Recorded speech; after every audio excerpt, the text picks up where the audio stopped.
बच्चे, कैसे हैं आप सब? आशा करती हूँ आप सब अच्छे होंगे, स्वस्थ होंगे। स्वागत है आपका इस कक्षा में। आइए आज हम पढ़ते हैं व्याकरण हिंदी। प्यारे बच्चे, कैसे हैं आप सब? आशा करती हूँ आप सब अच्छे होंगे, स्वस्थ होंगे। स्वागत है आपका इस कक्षा में। आइए आज हम पढ़ते हैं हिंदी का पाठ 6 पूर्व और सिकंदर। तो बच्चों, हमारे भारत में ऐसे महान राजा हुए थे जिनकी शौर्य गाथा आज भी हम जो है याद करते हैं, और जिन्होंने इतने महान कार्य किए, जिन्होंने मुगलों को हमारे देश से बाहर खदेड़ा, जिन्होंने मतलब अपनी जान की परवाह किए बिना हमारे इस देश की रक्षा की। तो उन्हीं में से एक महान राजा थे, राजा पुरु, जिनका पूरा नाम था पोरस। कैसे उन्होंने सिकंदर को भारत से खदेड़ा, आइए जानते हैं इस पाठ में। तो भारत के इतिहास में ऐसे अनेक महान राजा हुए जिनकी शौर्य गाथा कभी भुलाई नहीं जा सकती, चाहे परिस्थितियां कैसी भी हों।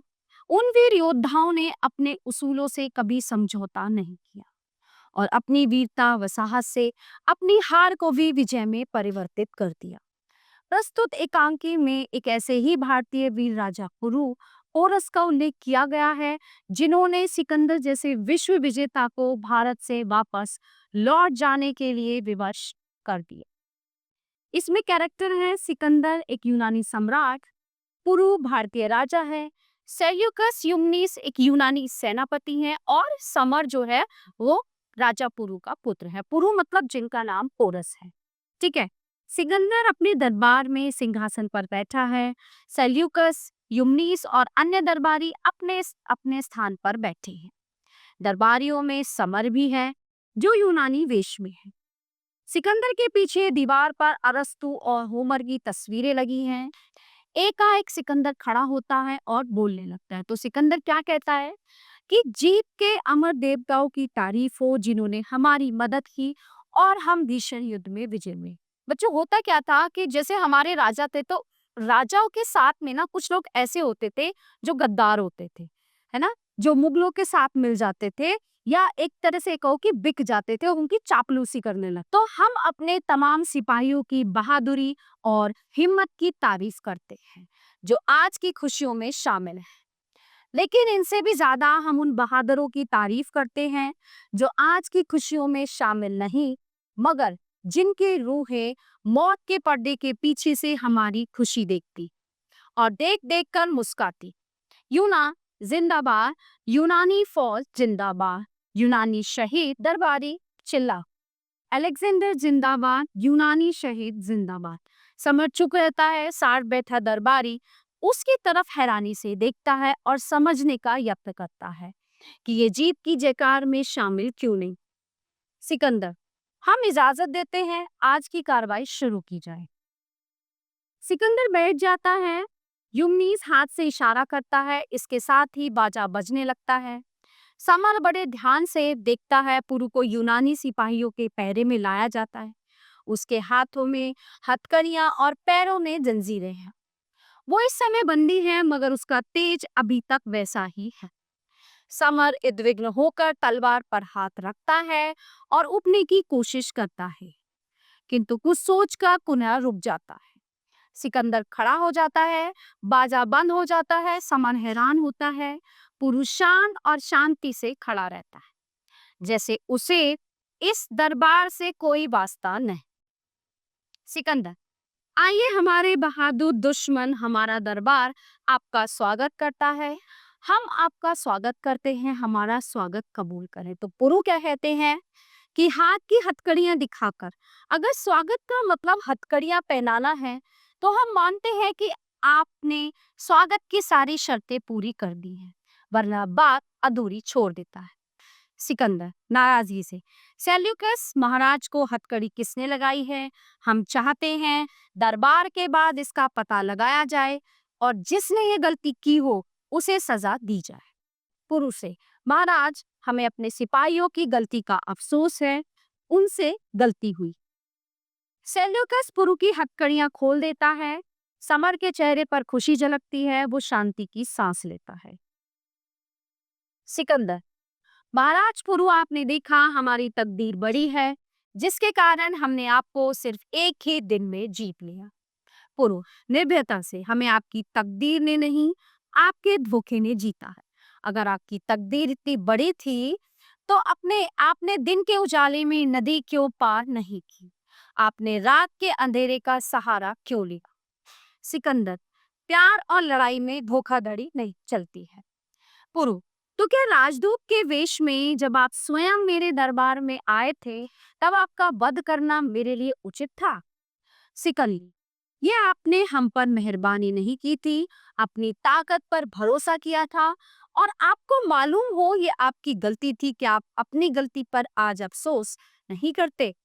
तो पुरु कहता है कि अगर हम ऐसी गलतियां करके 1000 बार पकड़े जाएं और इसके बाद हमें फिर अवसर मिले, तो हम फिर यही गलती करेंगे, और इसके लिए हमें जरा भी पछतावा नहीं होगा।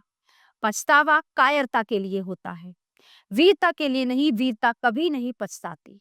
तो सिकंदर क्या कहता है कि हमने बहुत बादशाह देखे और बहुत से बादशाहों को हराया भी है, लेकिन पूर्वजों की कसम हमने आप जैसा बहादुर और दिलेर बादशाह आज तक नहीं देखा।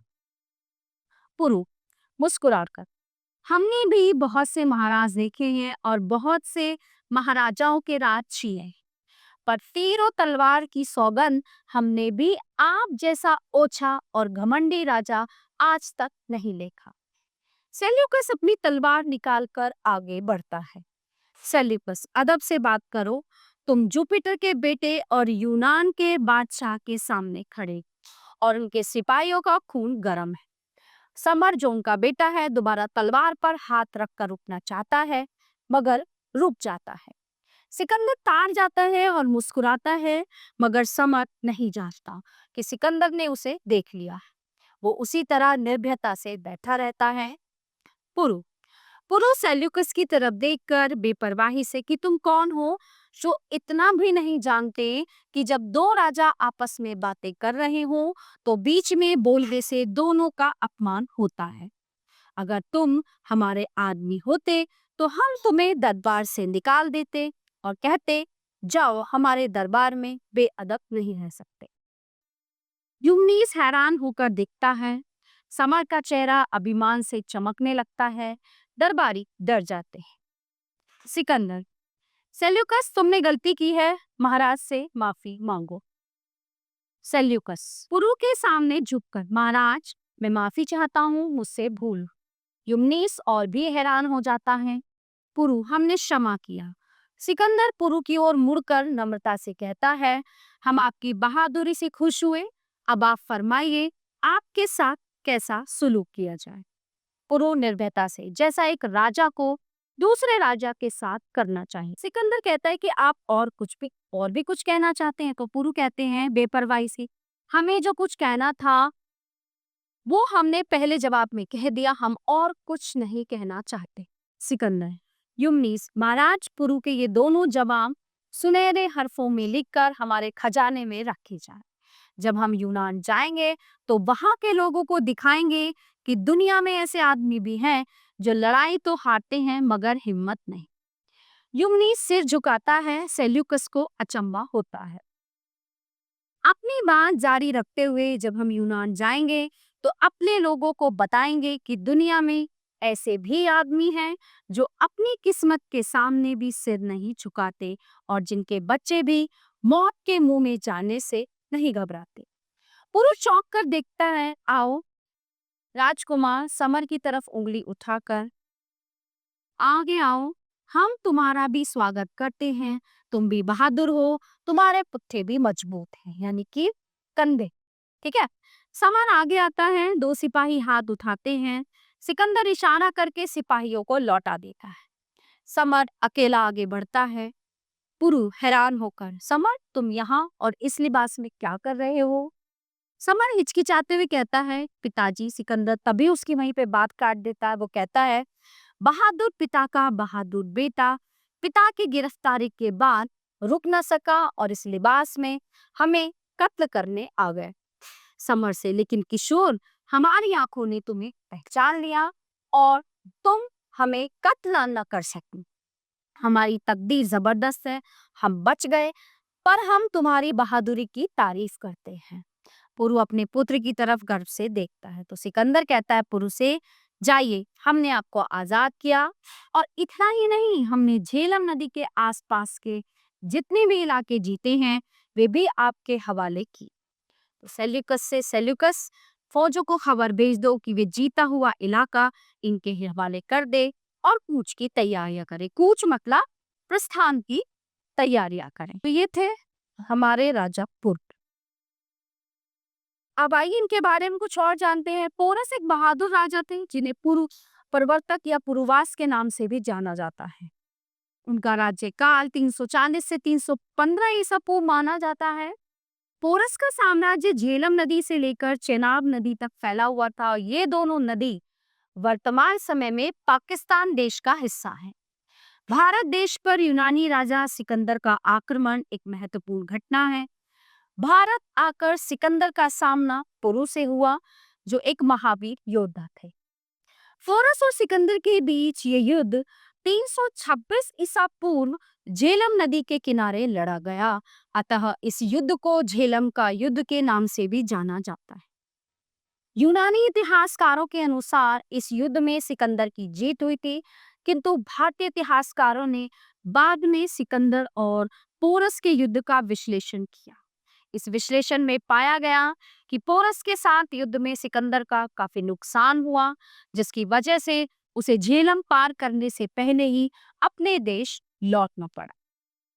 तो प्यारे बच्चों, ये पार्ट यहीं पे समाप्त होता है। आशा करती हूँ आपको अच्छी से समझ आया होगा। मिलते हैं अगली कक्षा में। धन्यवाद।